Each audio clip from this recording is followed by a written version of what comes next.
Hello. हाँ सौरभ जी।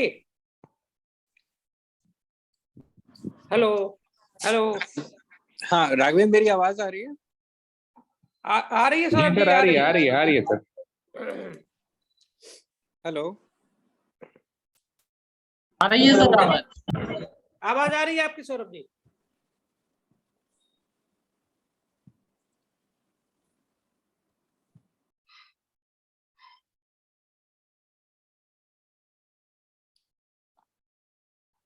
राघवेंद्र,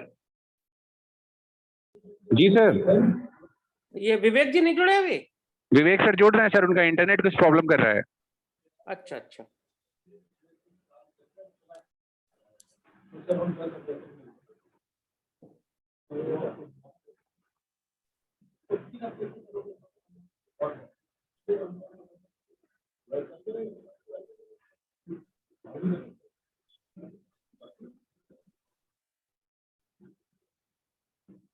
सौरभ जी का भी इंटरनेट प्रॉब्लम कर रहा है क्या? हेलो। हाँ Saurabh ji, you are Audible.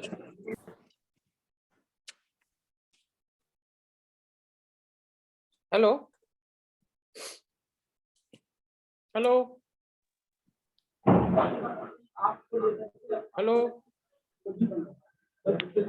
हाँ Munish sir, hello. Saurabh sir का भी कुछ प्रॉब्लम कर रहा है, मुझे लग रहा है। जब तक विवेक सर जुड़ रहे हैं, मैं आपसे अनुरोध करता हूँ सर, थोड़ा मॉडल गांव चलिए का मैं परिचय स्टार्ट दे दें। करता हूँ एंड जी। देन ओके, मैं स्टार्ट करता हूँ और तब तक ये लोग जुड़ जाएंगे।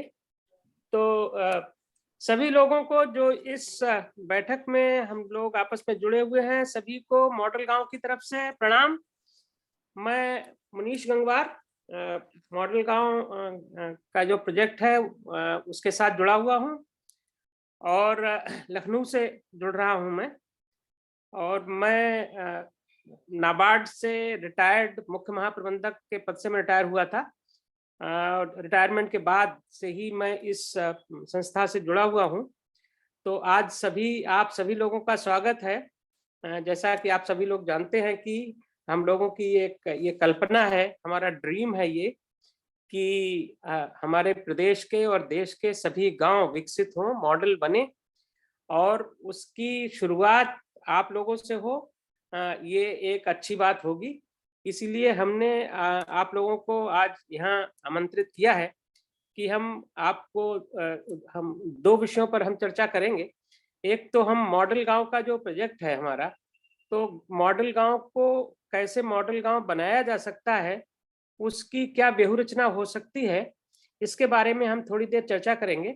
और उसके बाद जिसके बारे में हमारे जो मॉडल गांव के चीफ एग्जीक्यूटिव ऑफिसर है श्री सौरभ लाल जी, अभी शायद उनका इंटरनेट में कुछ प्रॉब्लम है, वो जुड़ेंगे। और उसके पश्चात जो आप लोगों का मुख्य विषय है पंचायती राज व्यवस्था।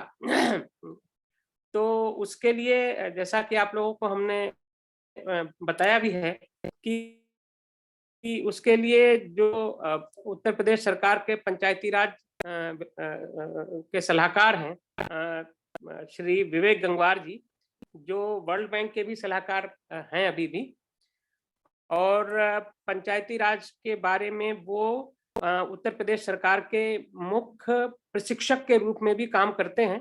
और वो उत्तर प्रदेश के अतिरिक्त दूसरे प्रदेशों में भी पंचायती राज के बारे में ट्रेनिंग देते हैं। जैसे वो राजस्थान में जाते हैं, अभी शायद वो कल ही उत्तराखंड से लौटे हैं, बिहार भी गए हैं, वो बिहार वालों ने भी उनको बुलाते हैं, वो बंगाल, कर्नाटक वगैरह वगैरह। तो उनका बहुत बृहद अनुभव है पंचायती राज के बारे में, पूरी व्यवस्था के बारे में।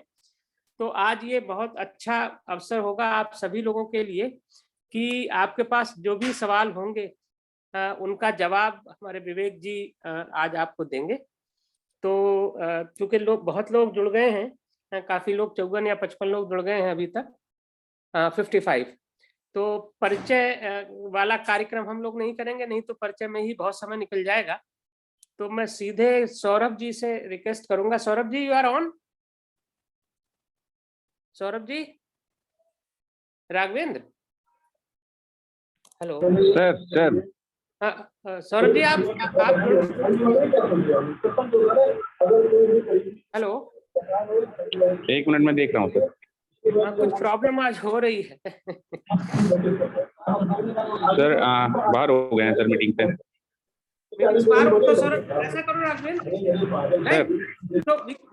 हम लोग मॉडल गांव के बारे में तब तक तो बताते हैं जब तक विवेक जी जुड़ जाएंगे। तो मॉडल गांव के बारे में आप ही एक प्रेजेंटेशन कर दो। है आपके पास में? सर मैं मोबाइल से जुड़ा हूँ, 1 मिनट में देखता हूँ।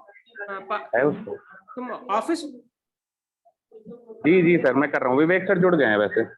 चलो तुम थोड़ी देर 5 मिनट में मॉडल गांव के बारे में बता दो, उसके बाद विवेक जी करूँगा। जी सर मैं ऐसे ही बता देता हूँ।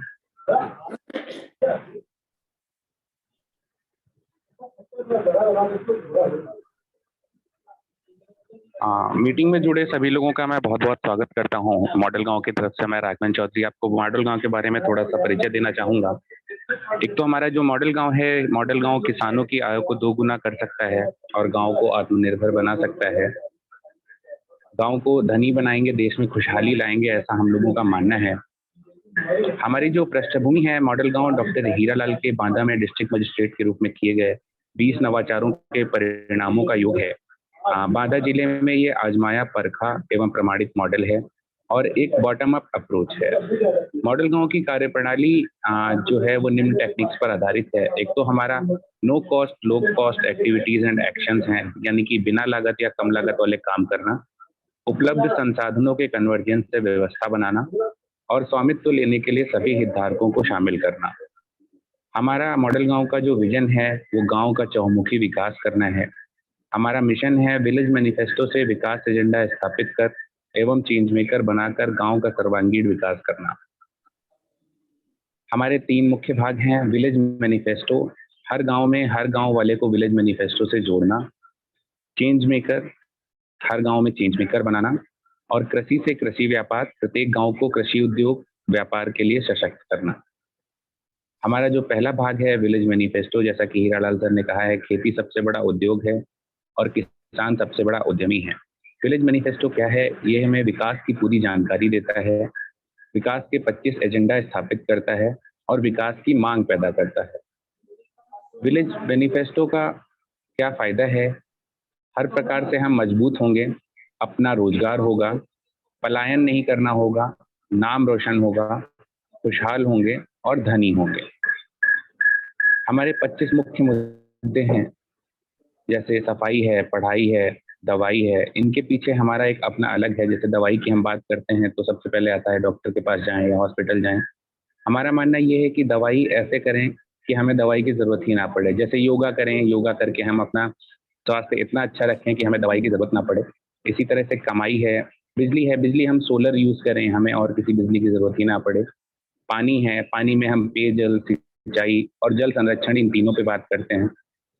रोजगार, विपणन, संवाद तंत्र, जैविक उत्पाद, आत्मनिर्भर गांव, विवाद रहित गांव, गांव का नियम लेखा रख रखाव, गांव का सीवी बायोडाटा प्रोफाइल, सूचना एवं संचार तकनीकी का प्रयोग, किसान उत्पादक संगठन, प्रवासी ग्रामवासी संपर्क सहायता, कुपोषण रहित गांव, वृक्षारोपण, खेल कला संस्कृति विकास, महिला विकास, प्रतिभा चयन और विकास, ग्राम समस्या और समाधान।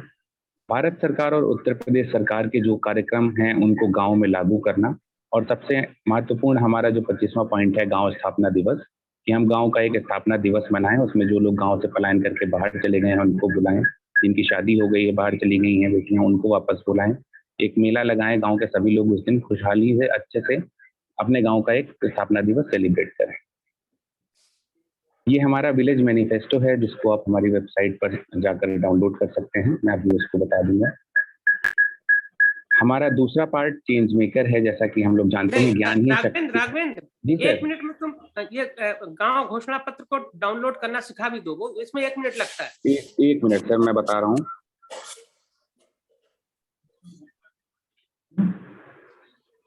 करके दिखा दो, शेयर कर दो।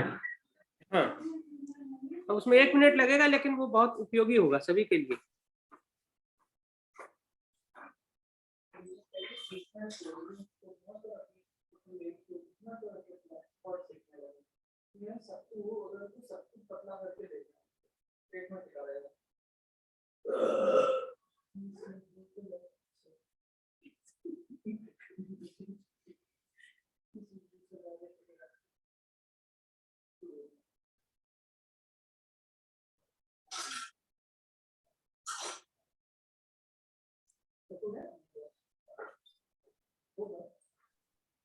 सबसे पहले हम अपनी जो मॉडल गांव की वेबसाइट है www.modelgaon.org इस पर जाएंगे। हमें एक ऐसा पेज मिलेगा। इसमें हम नीचे जाकर के विलेज मैनिफेस्टो वाले सेक्शन पर क्लिक करेंगे।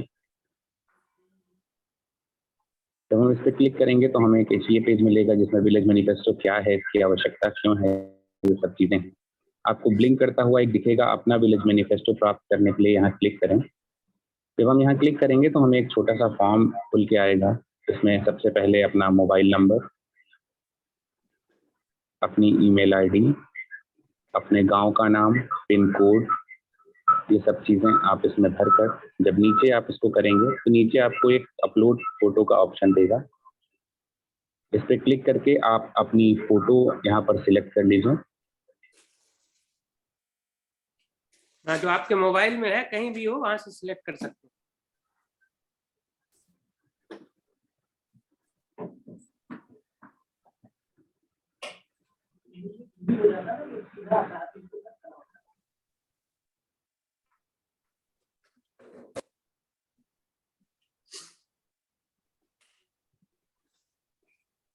उसके बाद हम नीचे सबमिट बटन पर क्लिक करेंगे।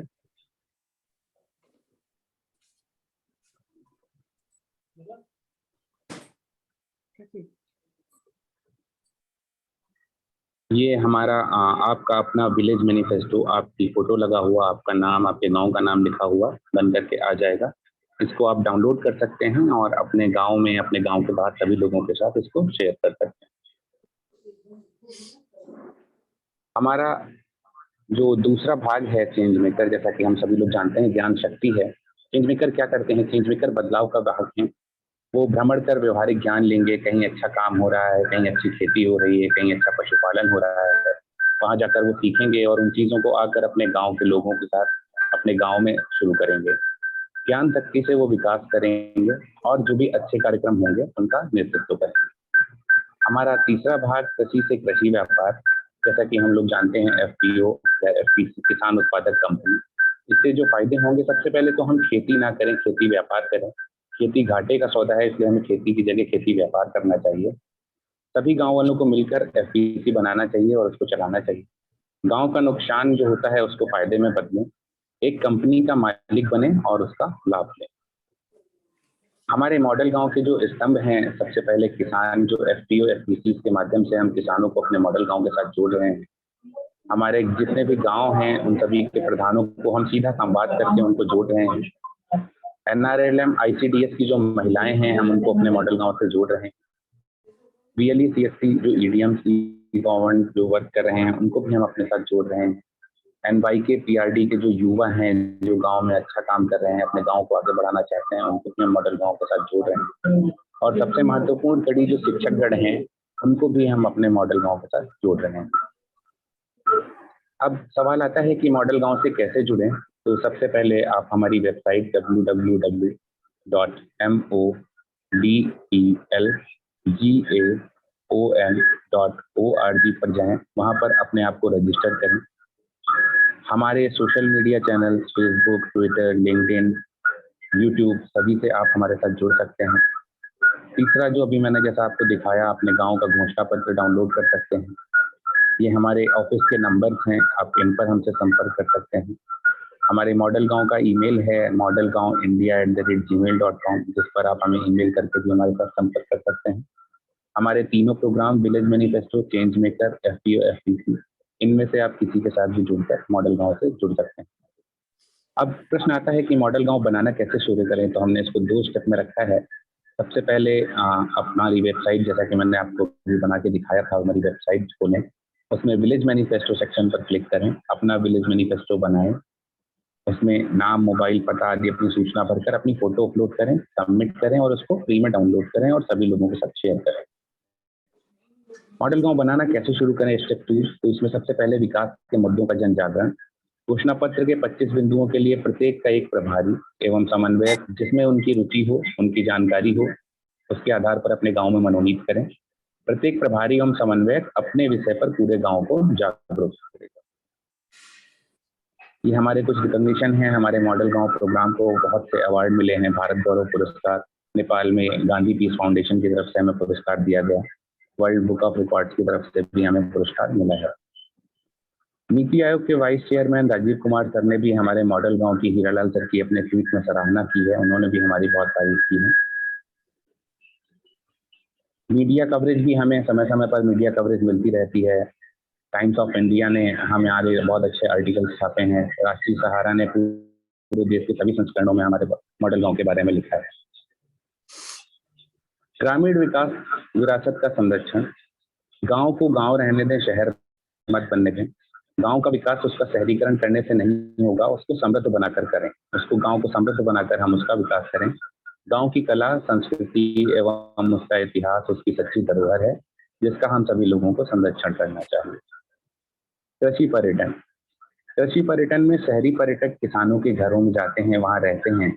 अपने प्रवास के दौरान वे खेती की गतिविधियों, ट्रैक्टर की सवारी, बैलगाड़ी की सवारी आदि का आनंद लेते हैं। साथ ही लोकगीतों, नृत्यों के माध्यम से हमारे गांव की संस्कृति को समझते हैं।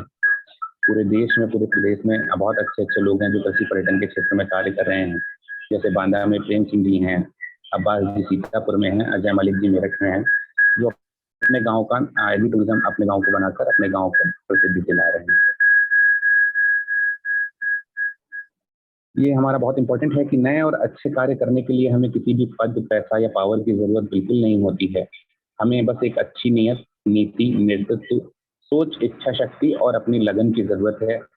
अगर हमारे पास ये चीजें हैं तो हम इससे बहुत अच्छे कार्य कर सकते हैं।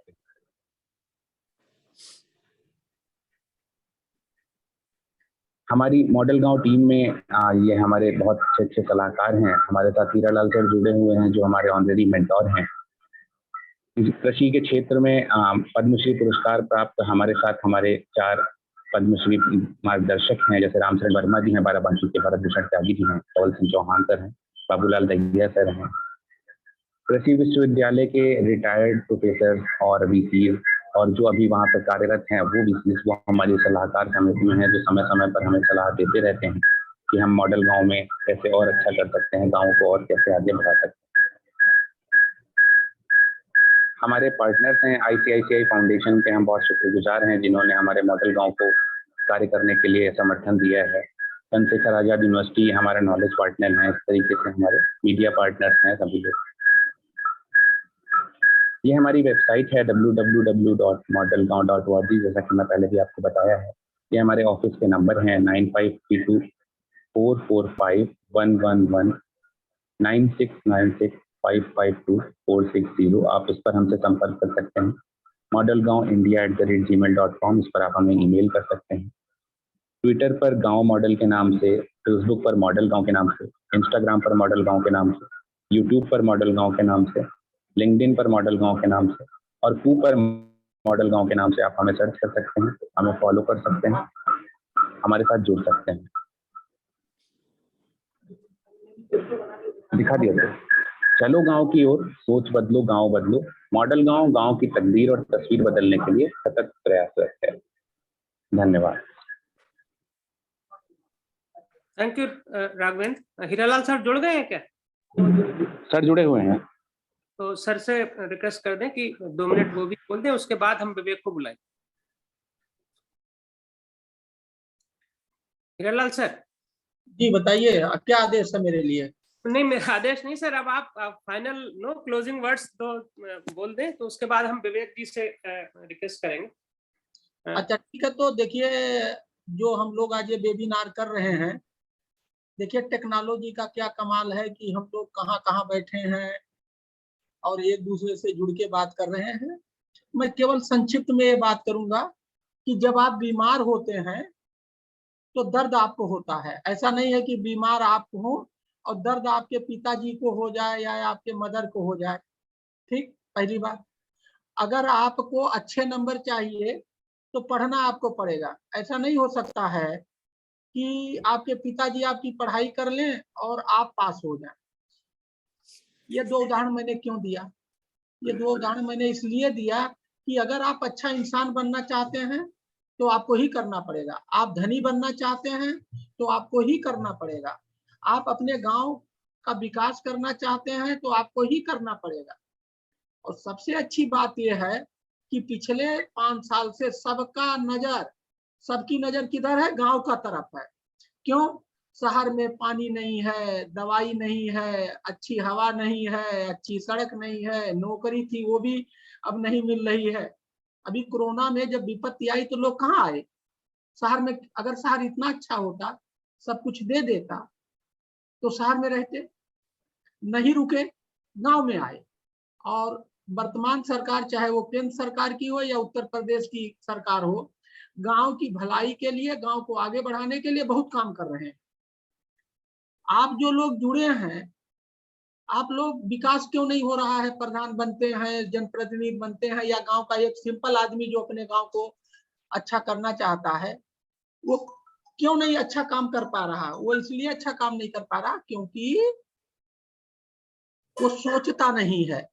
वो ये सोचता है कि उसके गांव का विकास कौन कर दे? बीडीओ साहब कर दे। उसके गांव का विकास एसडीएम कर दे, बीडीओ कर दे, डीएम कर दे, सीडीओ कर दे, उसे कुछ ना करना पड़े। तो जो हमने 2 बात उदाहरण दिया था ना कि अगर आपके गांव को विकास करना होगा तो आपको करना पड़ेगा।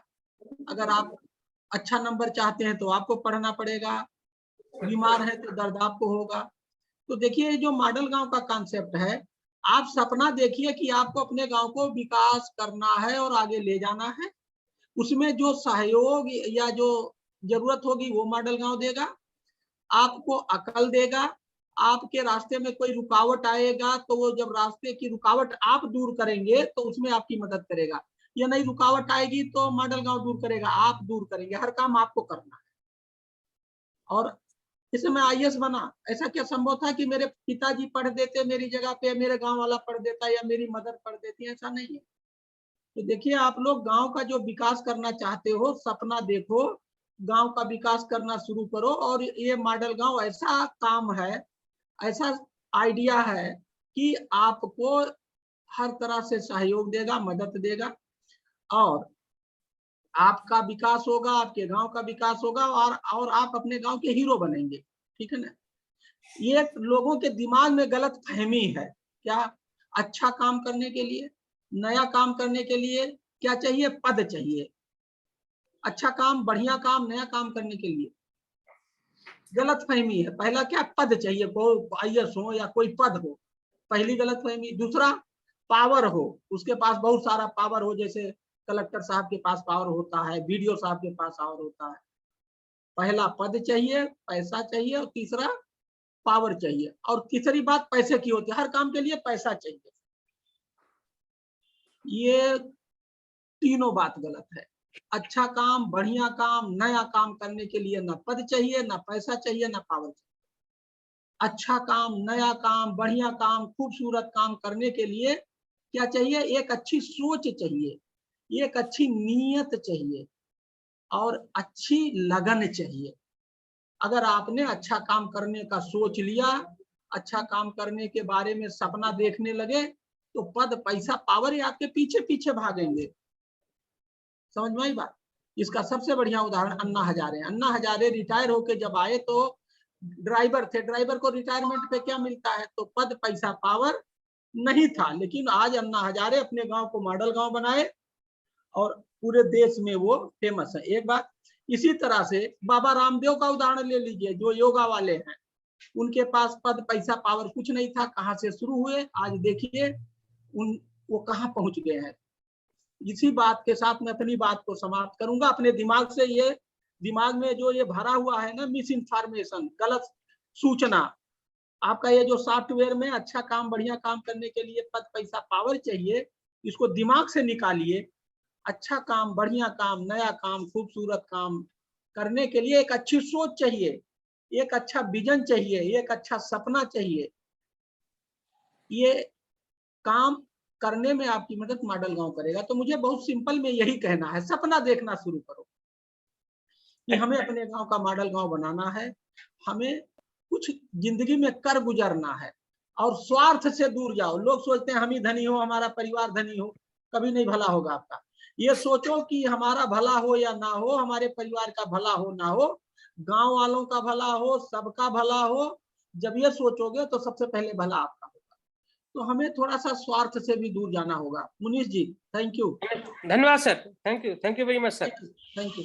चलिए फ्रेंड्स, ये थे श्री हीरालाल सर। आप सभी लोग, शायद मैं उनका परिचय पहले ही मुझे देना चाहिए था, जिनका नाम हम लोग बार बार ले रहे थे। हीरालाल सर IAS ऑफिसर हैं और बांदा के कलेक्टर थे। तब ये सारे काम बांदा में हुए थे। उसी के आधार पर, जैसा हमारे राघवेंद्र जी ने बताया, कि उसी के आधार पे हम लोगों ने ये मॉडल गांव की प्रोजेक्ट शुरू की थी। तो हीरालाल जी ने आप लोगों से अपनी बात रखी। मुझे उम्मीद है कि आप लोग उनकी बातों पर मनन करेंगे और उस पर चलने की कोशिश करेंगे। अब हमारे बीच में, जैसा मैंने शुरू में कहा था, श्री विवेक गंगवार जी, जो पंचायती राज सलाहकार हैं उत्तर प्रदेश सरकार के और वर्ल्ड बैंक के भी सलाहकार हैं, तो वो हमारे साथ जुड़े हुए हैं। विवेक जी जुड़ गए हैं ना? अभी तो थे विवेक जी। हाँ, विवेक जी हैं। तो विवेक जी हमारे साथ जुड़े हुए हैं। खास तौर से जो लोग प्रधान लोग हैं, उनके लिए आज ये बहुत ही सर्वोत्तम अवसर है कि विवेक जी उत्तर प्रदेश में, मैं समझता हूं कि पंचायती राज व्यवस्था के जो विशेषज्ञ लोग हैं, मैं समझता हूं कि टॉप 2, 3, 4 में उनका नाम लिया जा सकता है। तो आज आपकी मुलाकात विवेक जी से हो रही है। तो विवेक जी से मैं रिक्वेस्ट करूंगा कि पहले वो संक्षिप्त में अपनी बात रख दें, और उसके बाद जो हमारे पार्टिसिपेंट्स हैं, प्रधान जी लोग या दूसरे लोग जो भी हैं, उनके जो भी सवालात होंगे, जो भी उनके क्वेश्चंस होंगे, उनका आंसर भी विवेक जी देंगे। तो मैं अब विवेक जी से आग्रह करता हूं कि अपनी बात को प्रारंभ करें। प्लीज विवेक जी। धन्यवाद गंगवार साहब। सबसे पहले मैं लोकतंत्र की प्राथमिक इकाई के मुखिया गण का बहुत स्वागत करता हूं। और आज का जो विषय है और आज का जो चर्चा है वो हमारे पंचायत के मुखिया लोगों के साथ है, जिसमें सबसे इम्पोर्टेंट बात यही था कि ये चर्चा चल रहा है कि हमारे प्रदेश में पंचायतें और कैसे सशक्त हों और उसमें मॉडल गांव क्या भूमिका अदा कर सकता है। तो एज ए पंचायती राज विशेषज्ञ होने के नाते मैं प्रारंभिक तौर पे ये बात रखूंगा, क्योंकि पंचायतें तभी सशक्त होंगी जब पंचायतों के पास सूचना हो। पंचायतें अपने हक को भी जानेंगी और पंचायतें अपने जो सबसे बड़ा जो उनका उद्देश्य है कि जन कल्याण को प्राथमिक स्तर पर सबसे अंतिम व्यक्ति तक पहुंचाने के लिए सबसे बड़ा जो है वो सूचना का तंत्र है कि सूचना की जानकारी होना चाहिए। और मैंने यहाँ तक, मुझे भी 20-22 साल हो गए काम करते करते, तो मैंने ये महसूस किया है कि पंचायतों में अभी भी जानकारी का बहुत अभाव है। और जानकारी का अभाव होने के 2 बड़े कारण हैं। एक तो बहुत सारे प्रशिक्षण हो नहीं पाते और बहुत सारे लोग जो है प्रशिक्षण में रुचि भी नहीं लेते। और जब रुचि नहीं लेते तो क्या होता है कि जानकारी के अभाव के कारण फिर उनको जो थर्ड पार्टी जो होता है, कहते हैं कि छोटी छोटी चीजों में उलझ जाते हैं और बाद में फिर गांव हर जगह पक्ष और विपक्ष होता है, फिर वो उसमें उनके साथ में बहुत सारे तरह की समस्याओं का सामना करना पड़ता है। तो हमारा मॉडल गांव के माध्यम से यही एक ध्येय है कि हम कैसे प्रदेश में पंचायतों को सशक्त करें, सशक्त करने में हम कैसे उनका तकनीकी और व्यवहारिक ज्ञान बढ़ाएं, और उस तकनीकी और व्यवहारिक ज्ञान को बढ़ाने के लिए ही ये जो वेबिनार हो रही है, उसी के क्रम में ये एक वेबिनार है। उसमें मैं सबसे पहले तो मैं यही कहूंगा कि जितने भी हमारे प्रधानगण हैं, क्योंकि अब कोरोना लगभग मतलब अंतिम दौर में ही है हम कोरोना के, और उसमें जो सबसे जो बड़ी बात है कि मैंने ये भी देखा कि मैं अभी उत्तराखंड से कल ही लौटा हूँ। उत्तराखंड के मैंने लगभग सारे प्रधानों से, मैक्सिमम प्रधानों से मेरा उनके बीच में मैं था, चाहे वो रुद्रप्रयाग से लेके चंपावत तक रहे। एक बात जो मैंने देखी जो सबसे इम्पोर्टेंट था कि द गैप ऑफ नॉलेज के कारण बहुत लोग बहुत सारे काम करना चाहते हैं लेकिन वो बेचारे कर नहीं पाते।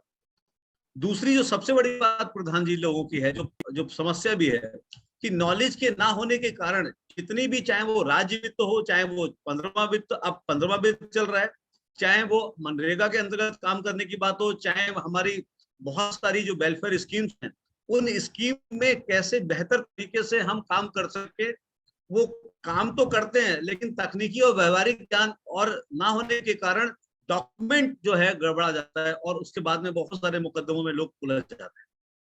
हमारा एक ये भी एक हेल्पलाइन, मॉडल गांव एक अपनी हेल्पलाइन भी दे रहा है इसी तरह से कि अगर किसी को कोई भी तकनीकी या व्यवहारिक या कोई भी चीज समझ में नहीं आती कि वो कैसे 15वां वित्त में, क्योंकि आप जानते हैं कि अगर हम 15वां वित्त की बात करें तो 15वां वित्त में अब टाइट और अनटाइट फंड हो।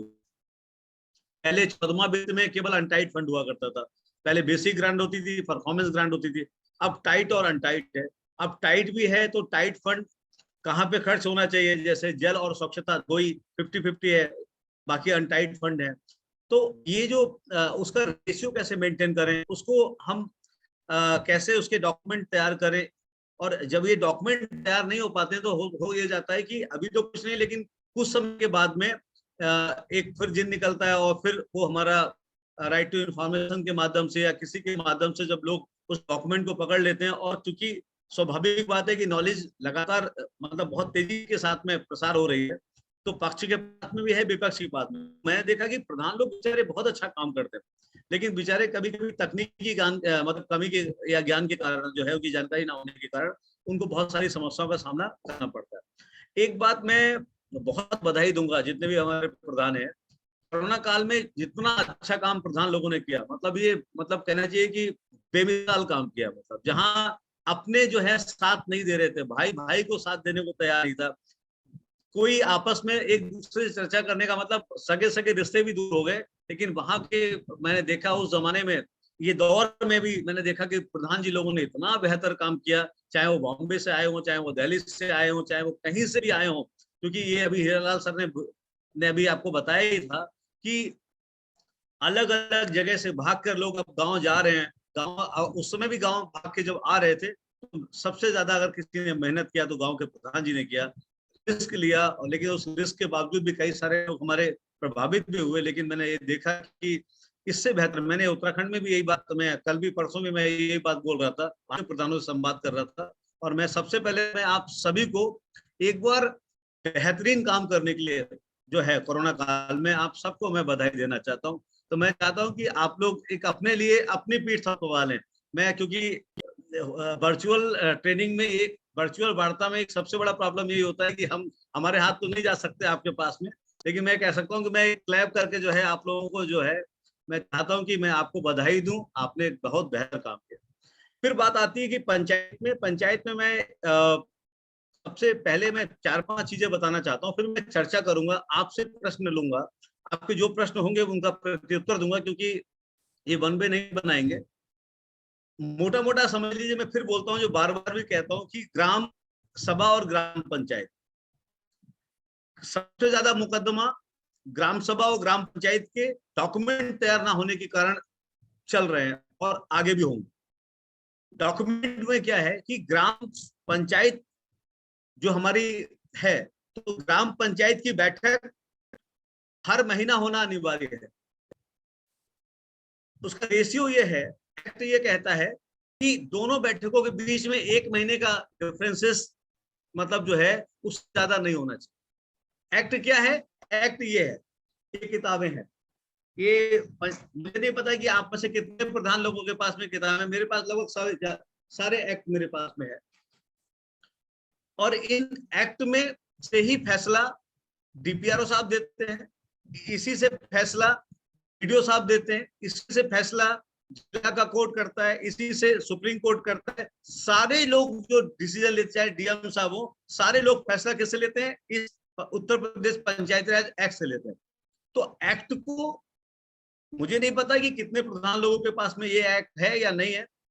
इस किताब में होने से फायदा ये है कि कोई भी अगर टेक्निकल दिक्कत आती है तो आप उस किताब को पढ़ के आप देख सकते हैं, और अगर नहीं देख पा रहे हैं तो कम से कम आप हमारे यहाँ से हेल्पलाइन ले सकते हैं, आप मुझसे बात कर सकते हैं। तो आप उससे ये होगा कि मैं आप बोलूंगी फला संख्या पे आप उसको अध्ययन कर लीजिए, तो आपकी बहुत सारी जो प्रॉब्लम्स हैं वो आपको एकदम ऑनलाइन हल हो जाएंगी। और यही मॉडल गांव का लक्ष्य है कि देखिए कोई भी गांव को दुनिया में जहां भी आप देखें, वर्ल्ड में देखें, दुनिया में कोई भी गांव को, या भारत के या उत्तर प्रदेश के किसी भी गांव को कोई दिल्ली वाला, कोई लखनऊ वाला, कोई चेन्नई वाला बदल नहीं सकता। अगर कोई बदलेगा तो गांव के लोग ही गांव को बदलेंगे। बस गांव के लोगों में वो चेतना कैसे जागृत हो और वहां की जो लीडरशिप है वो कैसे नॉलेजेबल हो और जैसे उसे काम करने में सहजता हो। और ये भी आपने देखा है कि जो काम करता है उसी को मतलब लोग भी याद करते हैं और वही इतिहास भी बनते हैं।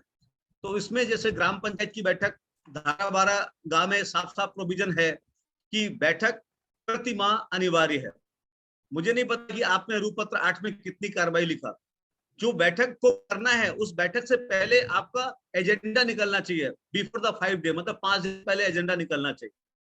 और जब भी मामला कोर्ट में जाएगा तो कोर्ट आपसे एजेंडा का रजिस्टर मांगेगा, आपसे कार्रवाई रजिस्टर मांगेगा जो रूपपत्र 8 होता है, और उसी के आधार पर देखेगा कि क्या एजेंडा का टाइमिंग सेट था, क्या बैठक हुई, और फिर बैठक हुई तो क्या उसका कोरम था। तो कोरम जैसे ग्राम पंचायत में कोरम 1/3 होता है। कोरम से क्या वो जो प्रस्ताव जो लिखे गए या जो वित्तीय जो चीजें आई उनको अप्रूवल दिया गया, तो क्या वो कोरम के साथ पास हुआ या नहीं हुआ। ऐसे ही ग्राम सभा में आपका बैठक की सूचना कम से कम 15 दिन पहले आपको देना अनिवार्य है। इमरजेंसी बैठक आप 24 घंटे में बुला सकते, लेकिन वैसे आपको जो रबी की फसल की कटाई के बाद गेहूं या धान जब कटता तो जो 2 बैठक हमारी जो होना ही होना है, अनिवार्य है 2 बैठक, उनकी बैठक में क्या बिफोर 15 दिन पहले नोटिस जारी होना अनिवार्य है।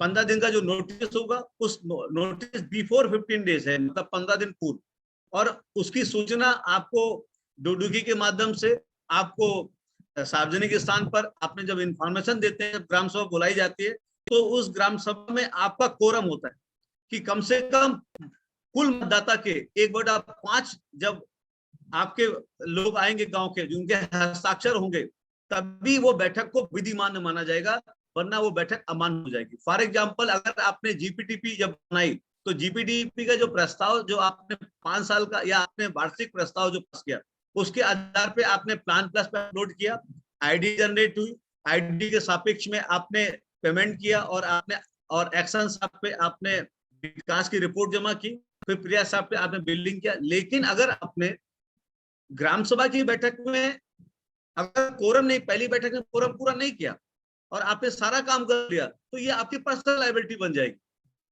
और ये लीगली गलत हो जाएगा। और ये मामला ये जिन हो सकता है कि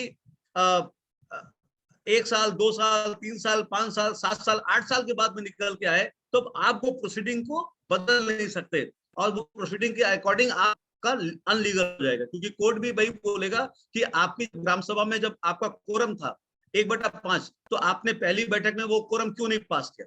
तो उसमें इसीलिए बहुत सारे प्रधान उलझ जाते हैं, बहुत सारे। मैंने तो अभी एक बाराबंकी में मैंने खुद ही सॉल्व किया, हमने कितनी मेहनत करनी पड़ी उस प्रधान जी के लिए। रीजन यही था कि उसके अलावा और भी जनपदों में, तो उसमें यही निकल के आया कि जो हमारे प्रधान जी काम तो कर देते हैं लेकिन दस्तावेज लीगल नहीं कर पाते, मतलब उसको तरीके से तैयार नहीं कर पाते। और ये आप मान लीजिए क्योंकि अब प्रधानी पूरा सब ऑनलाइन है, पेमेंट ऑनलाइन है, डोंगल लग के पेमेंट हो रहा है, तो आपके document is the most important, क्योंकि आप गांव के अध्यक्ष हैं ग्राम सभा के, तो रिस्पॉन्सिबिलिटी आपका नीचे सेक्रेटरी होता है, बट लेकिन आप अध्यक्ष है तो आपकी मोरल जिम्मेदारी आएगी। और ये कई सारे मुकदमे लगातार मैं देख रहा हूँ गांव में, इतना विरोध बढ़ता जा रहा है, हर बात में आरटीआई लग रही है, तो वो डॉक्यूमेंट अगर आपके कंप्लीट नहीं हुए तो आपको बहुत समस्या का सामना करना पड़ेगा। हमारा ये मॉडल गांव का यही उद्देश्य है कि हम आपको वो लीगल एड दें, हम आपको जानकारी दें, अगर कोई बात हो भी जाती है तो उसमें हम क्या कर सकते हैं, आप सहायता ले सकते हैं, उसके लिए मैं आपके लिए 24/7 तैयार हूँ। बस रात में 10 बजे के बाद नहीं और सुबह 7 बजे से पहले नहीं, वो टाइम हमारे सोने का होता है। बाकी समय आप हमें अपना मॉडल गांव के माध्यम से आप हमसे कनेक्ट हो सकते हैं, कांटेक्ट कर सकते हैं। आपको इसके अलावा आपको कोई भी स्कीम है, चाहे मनरेगा में आप क्या कर सकते हैं, जैसे मनरेगा में आपने देखा कि 268 स्कीमें हैं और हम लोग मुश्किल से 8 या 9 स्कीम के बाद हमें याद ही नहीं कि कोई और भी स्कीम, लेकिन 268 स्कीम है मनरेगा। इसके अलावा मनरेगा की में हम और क्या क्या नया काम कर सकते हैं।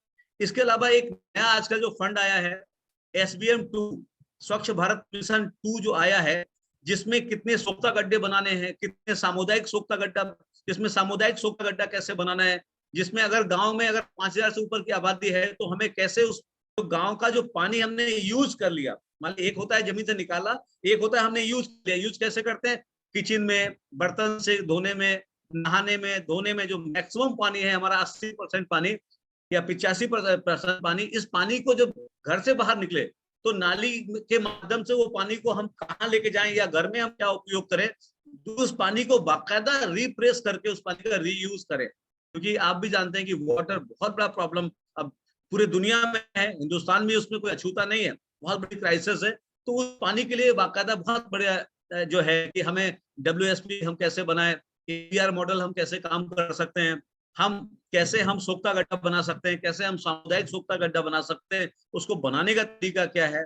इसके अलावा साथ साथ में आपका प्लास्टिक है, लगातार हम गांव में प्लास्टिक का दौर आपको लगातार आप देखिए, लगातार कूड़ा, आबादी गांव की भी बड़ी है तो कूड़ा भी बढ़ रहा है, तो कूड़े का हम कैसे यूज कर सकते हैं, जैसे कहते हैं solid waste resource management, how can change, मतलब हम कैसे उसको रिसोर्स संसाधन में कैसे चेंज कर सकते हैं। तो प्लास्टिक के कूड़े को कैसे हम कूड़ा केंद्र कैसे बनाएं, उसका सेग्रीगेशन कैसे करें, उसके बाद सेग्रीगेशन के बाद में क्या हम इनकम कैसे करें, रिसोर्स कैसे कन्वर्ट करें, उसमें सरकार हमारी क्या मदद कर सकती है, क्या सरकार हमारी क्या मदद कर रही है, उसकी बहुत सारी अब जो स्कीम्स आ गए हैं। जैसे कुछ लोग कर रहे हैं, बदायूं में मैंने पढ़ा है, राठौर साहब कर रहे हैं, वहां पर कूड़े को लेके कर रहे हैं, काम कर रहे हैं। ऐसे बहुत सारे मतलब विकल्प हैं। इन मुद्दों पे हम मॉडल गांव आपको एक गाइड दे सकता है, आपको जानकारी दे सकता है कि आप उस कूड़े को मतलब आप हजारों मतलब लाखों रुपया साल का कमा सकते हैं। लेकिन वो कैसे कमा सकते हैं? बिजनेस वाला आप देखेंगे जो बिजनेसमैन है वो इसमें भी बिजनेस ढूंढ लिया है। और यहाँ तक कि बड़ी बड़ी कंपनियां अब तो प्लास्टिक को कन्वर्जन करने के लिए बड़ी बड़ी कंपनियां अपने देश में स्टेबल हो गई कि जितना भी प्लास्टिक मिल रहा है वो सारा प्लास्टिक को ले जाके वो कन्वर्ट करके वो नया तरह से कर रहे हैं। तो उसमें गांव कैसे एक यूनिट लगा सकता है, कैसे अपनी गांव की इनकम को बढ़ा सकता है। आत्मनिर्भर गांव का मतलब ये होता है कि गांव की अपनी व्यवस्था गांव स्वयं चलाए। तो स्वाभाविक बात है उसकी अपनी व्यवस्था तभी चला पाएगा जब वो अपने इन संसाधनों में कैसे रिसोर्स के रूप में कैसे कन्वर्ट कर पाए कूड़े को। तो वो हम आपकी मदद कर सकते हैं। साथ साथ में पंचायत में मैंने बताया, पंचायत में आपको बिल्कुल चिंता करने की आवश्यकता नहीं है। आपको कोई भी दिक्कत है आप कांटेक्ट करें, बातचीत करें, हमको बता भी रहे हैं, जो बातें हम बताई हैं उसको नोट करें। इसके साथ साथ में कूड़े को कैसे रिसोर्सेस में करें। उसके बाद फिर पानी का जो जल है, जल जीवन मिशन, आप देखें हर गांव में जल जीवन मिशन पर इस समय ISA काम कर रहे हैं। तो जल जीवन मिशन के माध्यम से अपने गांव में सबसे बेहतर मुझे लगता है कि एक भागीरथ था जिसने गंगा को लेके, जैसे एक भले ही ठीक है काल्पनिक, लेकिन जो बात कही जाती है कि भागीरथ साहब गंगा को लेके आए और शायद आजाद, मुझे लगता है कि लाखों साल बाद आज फिर हम सबको भागीरथ बनने का मौका मिल रहा है कि हम अपने अपने गांव में जल जीवन मिशन के माध्यम से पानी की टंकी को स्टेबल करें, हर घर में कनेक्शन लगवाएं, उनका ऑपरेशन मेंटेनेंस कैसे करें। इन चीजों को इस पे मतलब काम करके भी हम एक बहुत बड़ा अपने जीवन में उद्धार कर सकते हैं। क्योंकि छित जल पावक गगन समीरा, 5 तत्वों से पृथ्वी बनी है, अगर एक तत्व भी कम होता है तो मनुष्य की जो कहते हैं प्रकृति नष्ट हो जाएगी। तो वही चीज है कि उसमें हम क्या रोल अदा कर सकते हैं। इन मुद्दों को एक ये हो सकता है, मैंने 15 वित्त बताया, राज्य वित्त में हम क्या कर सकते हैं क्या नहीं कर सकते। इसके अलावा और भी बहुत सारी स्कीम है, जिसको आप जानना चाहें तो ये हेल्पलाइन के तौर पे मॉडल गांव ये काम आपको लगातार बीच बीच में वेबिनार के माध्यम से आपको इंफॉर्मेशन दे रहा है। और आज की जो वर्कशॉप है ये इसीलिए है। और देश क्या हो रहा है, पूरे देश में कैसी बेस्ट पंचायतें कैसे काम कर रही हैं, उसमें मॉडल गांव के जो 25 बिंदु हैं, अल्टीमेट है बिंदु हैं, लेकिन उसको कैसे जमीन पे उतार सकते हैं। और जो सबसे एक उसमें एक बहुत बड़ी बात आती है, उसमें एक आता है शिक्षा। प्रधान जी लोगों को अपने गांव में एक भी बच्चा अशिक्षित नहीं होना चाहिए, क्योंकि जैसे जैसे शिक्षा का ग्राफ बढ़ेगा वैसे वैसे देश में अपने आप बदलाव आएंगे, क्योंकि वो लॉन्ग टर्म चीजें होती है। स्वास्थ्य, हर बच्चे का वैक्सीनेशन, हर आदमी को वैक्सीनेशन, कोरोना वैक्सीन, इसके अलावा न्यूट्रिशन, हर बच्चे को आंगनबाड़ी केंद्र पर न्यूट्रिशन मिलना चाहिए, ताकि कोई भी बच्चा मतलब कुपोषित या अति कुपोषित ना हो। क्योंकि अति कुपोषित, आजाद हिंदुस्तान में अगर अति कुपोषित बच्चा, मतलब ये भी गांव का मुखिया होने के नाते बहुत तकलीफ की बात होती है कि हमारे गांव में अगर कोई अति कुपोषित है तो ये हमारे लिए भी शर्म की बात।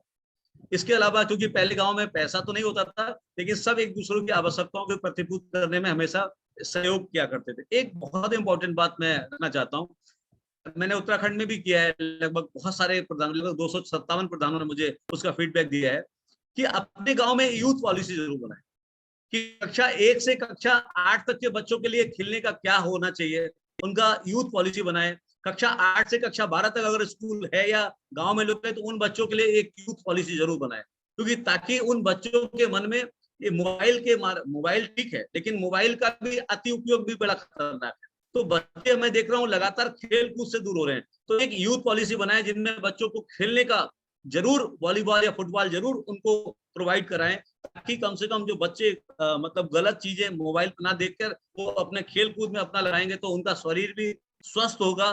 और गांव का प्रधान केवल नाली, खड़ंजा, आवास, मकान और इंटरलॉकिंग के लिए नहीं होता है। गांव का प्रधान होता है गांव में कैसे संस्कार का विकास हो, गांव का संस्कार बेहतर हो, गांव में एक बेहतर माहौल हो। तो उस वातावरण को सृजन करने में भी सबसे बड़ा जो कहते हैं कि जिम्मेदारी है वो मुखिया की होती है, वो परिवार का वो पिता होता है, गांव का पिता या गांव की माँ होती है। तो वैसे ही इन यूथ पॉलिसी बहुत इंपॉर्टेंट है आज के वक्त में। और जो यूथ पॉलिसी बनाएंगे आप शेयरिंग करिए मांडल गांव के साथ में। आपको यूथ पॉलिसी बनाने में कोई दिक्कत आ रही है आप हम लोगों से कांटेक्ट करिए। जीपीडीपी बनाने में कोई दिक्कत आ रही है आप हमसे कांटेक्ट करिए। हेल्थ पॉलिसी बनाने में आप हम लोगों से कांटेक्ट करिए। मतलब जो भी हमारे 25 बिंदु हैं जिन पे अगर आपको लगता है कि या प्लास्टिक के कूड़े की बात हो रही थी, या आप टॉयलेट की बात हो रही थी, या आप पानी की बात हो रही है, इन मुद्दों पे आप लगातार हमसे चर्चा कर सकते हैं और हम लोग मिलके आप और हम मिलकर आप अपने गांव को एक बेहतर गांव बनाने में अपनी भूमिका अदा कर सकते हैं। मुझे फिलहाल इतना ही कहना है और मैं चाहता हूं कि कुछ क्वेश्चन आंसर हो तो और बेहतर हो। राघवेंद्र जी।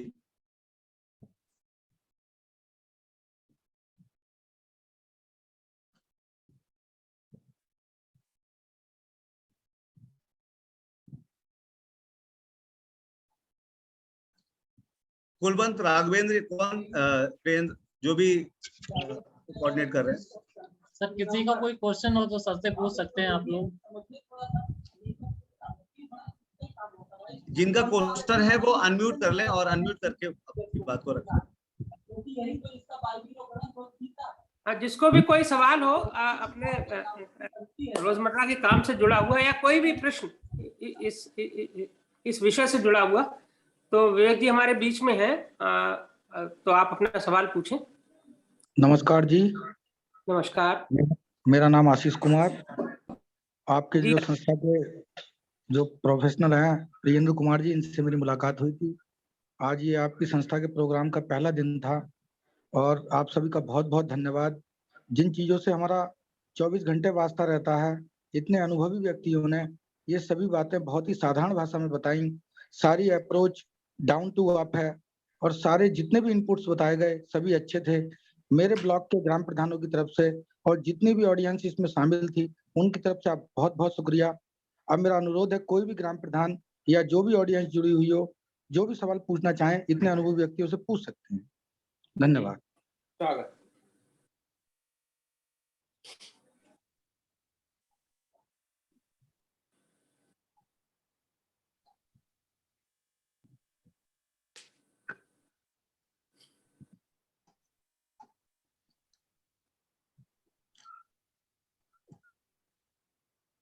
अब दो ही बात बनती है कि कोई प्रश्न है ही नहीं, या अभी लग रहा है कि हम। हेलो, नमस्कार सर। हाँ नमस्कार वीरपाल जी, जी बताइए। नमस्कार सर, मैं ग्राम पंचायत गुलामगंज से पंचायत सहायक वीरपाल जी। जी जी। हाँ जी वीरपाल जी। सर हम रिसोर्सिंग मैपिंग की सर्वे कर रहे हैं गांव में अभी जी। तो उसमें सर हमारे गांव में विधवा पेंशन और 60 साल पेंशन नहीं है। इस वजह से लोग जो है, महिलाएं क्या पुरुष क्या, बड़े सरकार से नाराज से हैं। तो अगर हमारे गांव में बुजुर्ग ही खुशहाल नहीं होंगे तो हम कैसे कर पाएंगे सब कुछ आगे? नहीं, बिल्कुल आपका प्रश्न सही है वीरपाल जी। आप पंचायत सहायक के तौर पे हैं, अभी ज्वाइन किया है? जी सर, जी सर, पंचायत सहायक सर। हाँ, मैं समझ गया कि मैंने ट्रेनिंग दिया है, लखनऊ वाले बच्चों को दिया है, जो लखनऊ में जो बेस्ट में आया था उसमें। वीरपाल जी, सबसे इम्पोर्टेंट बात ये है कि अभी आप रिसोर्स मैपिंग कर रहे हैं। अभी तक तो हमारे पंचायत में जो सिक्योरिटी के पास में 8-8, 9-9 ग्राम पंचायत होती थी, वो कभी मैपिंग कभी जिंदगी में हो ही नहीं पाई किसी बात। इसीलिए आप देखिए सरकार का कितना अच्छा कदम है कि आपको पंचायत, आप जैसे बहुत सारे साथियों को हमने 58,119 ग्राम पंचायतों में एज ए पंचायत सहायक के तौर पर हमने स्टेबल किया है। अब आपके माध्यम से क्या होगा कि राइट और रॉन्ग क्या होता है, ये सबसे इंपॉर्टेंट बात होती है कि कौन पेंशन, जैसे हर पेंशन, जैसे चाहे वो वृद्धा पेंशन हो चाहे विधवा पेंशन हो, हर पेंशन के एक नॉर्म्स होता है कि किसको मिल सकता है किसको नहीं मिल सकता। तो अभी आप जब रिसोर्स मैपिंग कर रहे हैं, जो आपने पीआरए किया होगा, रिसोर्स मैपिंग के मतलब पीआरए में ही आता है resource mapping, participating rural appraisal में। तो रिसोर्स मैपिंग में आपने वार्ड वार पूरा एक निकाला होगा खाका की, मतलब कि इतना इतना इतना इतना, ये जो डेटा जब आपका कलेक्शन जब आपका निकल के आए, और उस डेटा में जैसे ही ये मतलब कि जैसे उसमें होता है कि उसकी कितनी आय होना चाहिए, एक आय का भी एक आय प्रमाण पत्र लगता है, तो आय का स्टैंडर्ड है। तो ये जब डेटा आ जाएगा आपके निकल के आ जाएंगे, आप देखेंगे आपको जो कॉमन सर्विस सेंटर के माध्यम से भी आप जो कर रहे हैं, तो इसपे जो सरकार जो है, आप देखिए सरकार ने आप सरकार से नाराजगी की बात मत करिए, सरकार से अगर नाराजगी होती तो सरकार आई नहीं होती है, ऐसा ये बात नहीं कहिए। और कॉमन पीपल से ही मतलब लोगों की प्रसन्नता हुई है, तभी वो यहाँ पर सरकार को आई है।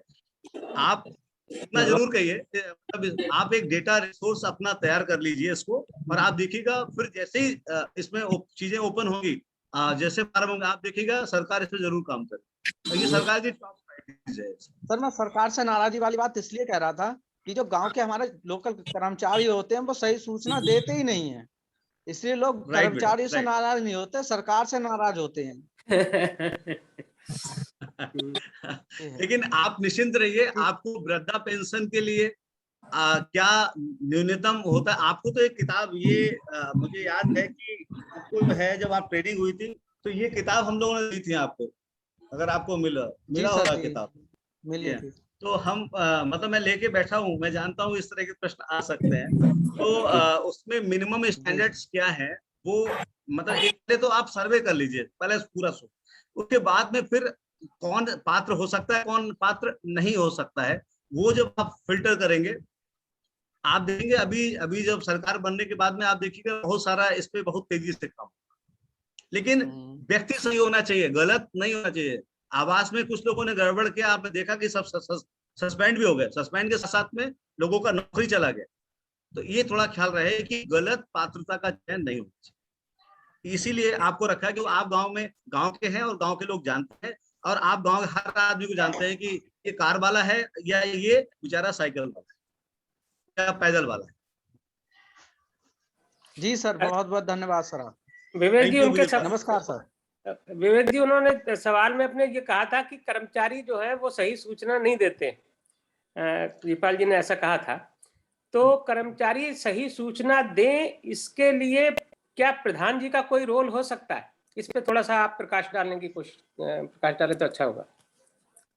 देखिए, सबसे इम्पोर्टेंट क्या है कि सर हर ब्लॉक में इन बिंदुओं पर जो है साल में एक ट्रेनिंग भी ऑर्गेनाइज होती है, और जितने भी आपके जियो हैं, चाहे वो वृद्धा पेंशन से जितनी भी स्कीम है, देखिए कर्मचारी का मैंने अभी आपको पहले बताया 2 रीजन थे। एक तो ग्राम पंचायत सेक्रेटरी के पास में 8-8, 9-9, 10-10 ग्राम पंचायत, तो वो उतना ज्यादा फोकस कर भी नहीं पाता था चीजों को लेके, और वो करता भी नहीं था। लेकिन ये जियो जितने भी हैं वो सारे प्रधान जी लोगों को भी कॉपी होते हैं, और आई होप कि जो ट्रेनिंग होती है उसमें जब भी ट्रेनिंग हो ब्लॉक में या जब भी मीटिंग हो, आप जरूर डिमांड करिए प्रधान जी कि आखिर वृद्धा पेंशन की पात्रता में क्या क्या चीजें होनी चाहिए, विधवा पेंशन के लिए क्या क्या होना चाहिए। क्योंकि अब आपको पंचायत सहायक मिल गया है, तो पंचायत सहायक ने अपना अगर सोशल मैपिंग कर लिया तो सोशल मैपिंग में क्लियर हो गया कि हमारे इतने पात्र जो हैं विधवा पेंशन के हैं, इतने पात्र हमारे जो है 60 साल वाले हैं, तो उनके माध्यम से मतलब ये अब जैसे कॉमन सर्विस सेंटर के माध्यम से भी हम फॉर्म को जमा करते हैं चीजों को लेकर, तो वो किया जा सकता है। तो प्रधान जी का सबसे इम्पोर्टेंट है इन्फॉर्मेशन का। हाँ, इसमें अगर प्रधान जी को अगर कोई मतलब मान लीजिए नहीं मिल पाता है, तो वो मॉडल गांव से भी मदद हमारे माध्यम से ले सकते हैं, हम वो जियो उपलब्ध करवा सकते हैं। जी, थैंक यू। और कोई प्रश्न पूछना चाहते हैं मित्र?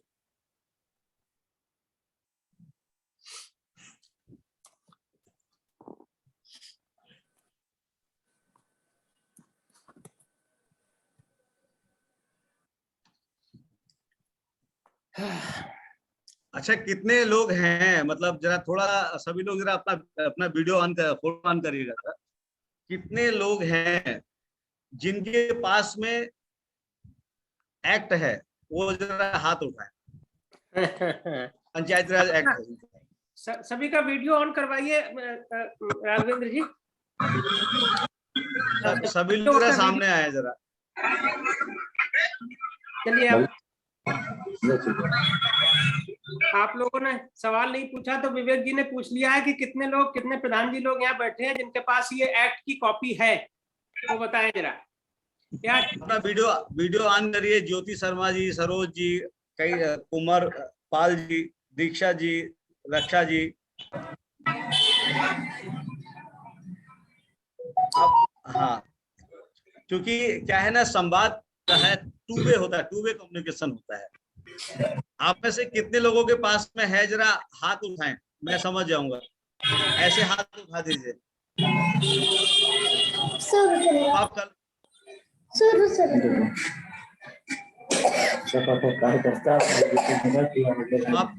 आप कल्पना करिए कि हमारे पास में एक एक्ट की किताब नहीं है जिससे हम बंधे हुए। इस किताब में आप सुनेंगे तो दंग रह जाएंगे। इसमें तो ये भी लिखा हुआ है कि प्रधान जी अपने गांव से कितने दिन तक बाहर रह सकते हैं, लगातार कितने दिन तक रह सकते हैं, ये भी है इस कानून में प्रोविजन। इसमें ये भी, और मैं आपको बताऊं, चाहे वो आप कोई भी, चाहे राशन कोटे का कॉन्ट्रैक्ट की बात हो, चाहे आप कोई भी स्कीम को इम्प्लीमेंट करेंगे, वो जीपीडीबी में तो आपको जाना पड़ेगा। तो अगर आपको उसकी लीगल नहीं पता होगा, मैं बहुत थोड़ा परेशान हो जाता हूं इस बात को लेके, क्योंकि इतने सारे मुकदमे चल रहे हैं। केवल ऐसा नहीं काम नहीं किया, काम किया लेकिन लीगल नहीं कर पाया, उस कागज डॉक्यूमेंट को जो है सही जानकारी नहीं होगा। इसलिए आप लोगों से एक निवेदन करता हूं, सबसे पहले तो आप ये एक्ट खरीदिए, और कम चुनाव में मतलब काफी जो भी खर्चा हुआ होगा, लेकिन कम से कम एक्ट में जो है 700-800 रुपया खर्च जरूर करिए, क्योंकि ये इतना इम्पोर्टेंट है कि अगर कल कोई बात अगर आपको होती है, कि अगर इनकेस आपको लगता है कि आप कोई जानकारी आपको चाहिए, तो आप कम से कम मुझे अगर फोन करेंगे तो मैं बताऊंगा कि प्रधान जी आप भला पेज नंबर 172 पे बीच वाले कॉलम में 11 गा पढ़ लीजिए, तो आपको भी आसान हो जाएगा, नोटिंग बनाने में आसान हो जाएगा।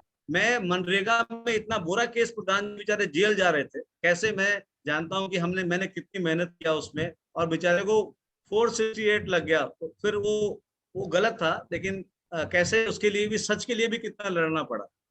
तो ये मैं ये निवेदन करना चाहता हूँ। दूसरी बात ये कि आप लोग थोड़ा संवाद ही क्या करें, टू वे कम्युनिकेशन। आप प्रश्न भी कीजिए, अगर आपके मन में कोई, जैसे जब आपको मालूम चला कि आज पंचायत पर एक हमारी वर्कशॉप होने जा रही है, तो स्वाभाविक बात है, तो आपको क्या करना चाहिए था, आपको एक आध क्वेश्चन जरूर लिखना चाहिए था कि भाई ऐसी स्थिति में हम क्या पूछेंगे। अच्छा, कोई प्रधान में बता सकता है कि पंचायत में कितनी समितियां होती हैं? आप में से कोई बता सकता है? पंचायती राज विभाग की कितनी समिति होती है, उसका नाम बता सकता है कोई एक प्रधान जी?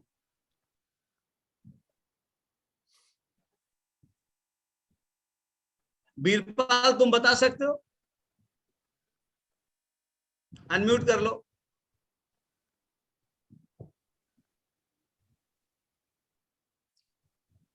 सर, हमें 6 समितियों के बारे में बताया गया था सर। आप 6 समिति का नाम बता सकते हैं? नहीं सर, अभी तो नहीं बता सकते सर।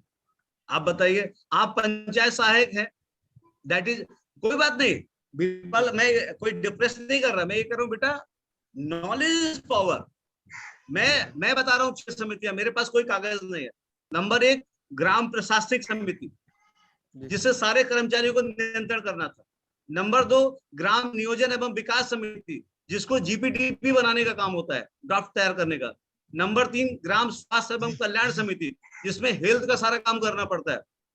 नंबर 4 ग्राम जल प्रबंधन समिति, जो वाटर को मैनेजमेंट करती है। नंबर 5 ग्राम निर्माण एवं कार्य समिति, जिसका काम है गांव में कोई भी काम होगा वो टास्क फोर्स गठित होगा। याद रखना बिरपाल, हर काम पर एक टास्क फोर्स गठित करना, ये ग्राम निर्माण एवं कार्य समिति की इंपॉर्टेंट है। और सबसे लास्ट में ग्राम शिक्षा समिति, कि जो गांव में एजुकेशन का, खाली स्कूल में ये भी देखना है कि क्वालिटी एजुकेशन हो रहा है या नहीं हो रहा है।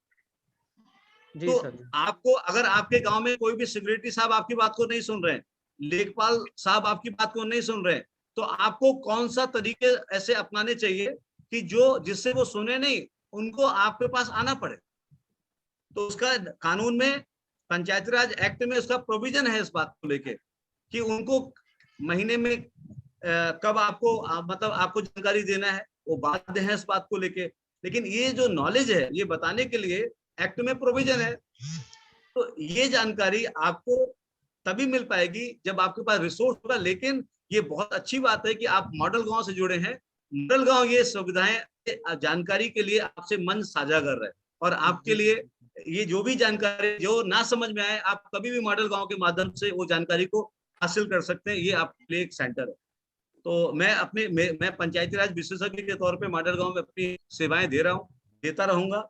और मुझे भी अच्छा लगता है कि हम भी किसी ग्रामीण अंचल से ही निकल के बाहर आए हैं, तो हम जो कोई अगर जानकारी दे सके तो बेहतर होगा। अब आप कल्पना करो 6 समिति नहीं बता सकते, तो आप कल्पना करो कि कल खुदा ना खास्ता जीपीडीपी में जो आपने प्रस्ताव जमा किया होगा प्लान प्लस पे, रूपपत्र 8 जो आपने लगाया होगा, तभी आईडी जनरेट हुई होगी, क्या उसका कोरम पूरा है या नहीं पूरा हुआ है, किसी ने राइट टू इंफॉर्मेशन में चला गया, आप कल्पना करिए कि कितना बड़ा मुसीबत आ सकता। जी सर। तो अब अभी भी कोई प्रश्न हो तो मेरी तरफ से ओपन है। थैंक यू सर, धन्यवाद।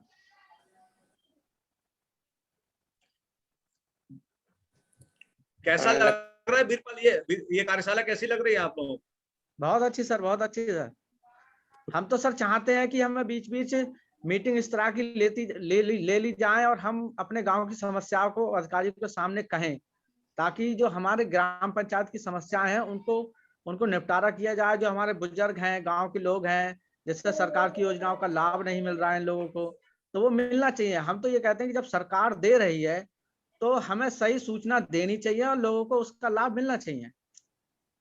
लेकिन पता नहीं लोगों को यहाँ से सूचनाएं अब तक अधिकारियों ने क्या भेजी। सर विधवाएं 8-8 साल से विधवाएं हैं और आज तक उनकी पेंशन नहीं बनी। बिरपाल, अभी तक रिसोर्स नहीं था, आप पहुंचे हो। देखिए ऐसा नहीं है, पहले से अब में धीरे धीरे बदलाव आ रहा है व्यवस्था में। तो अब जैसे आपने एक आदमी मिल गया ना गांव का, अब आप हमें सोशल मैपिंग करके पूरा डेटा दे देंगे, सरकार को देंगे, तो सरकार आप देखिएगा धीरे करके उस सही आदमी को लाभ मिलने लगेगा चीज। Okay sir, thank you sir, धन्यवाद। अगर कोई प्रश्न हो तो पूछें, कोई भी मित्र पूछना चाहते हैं।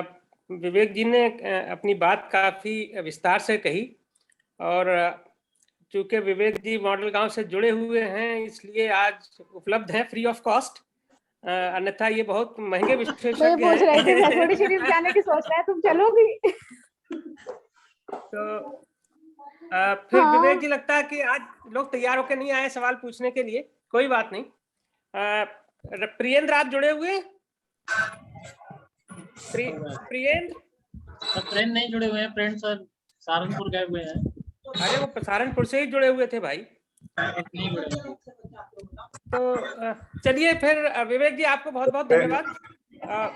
अगर कोई कुछ पूछ रहा है क्या?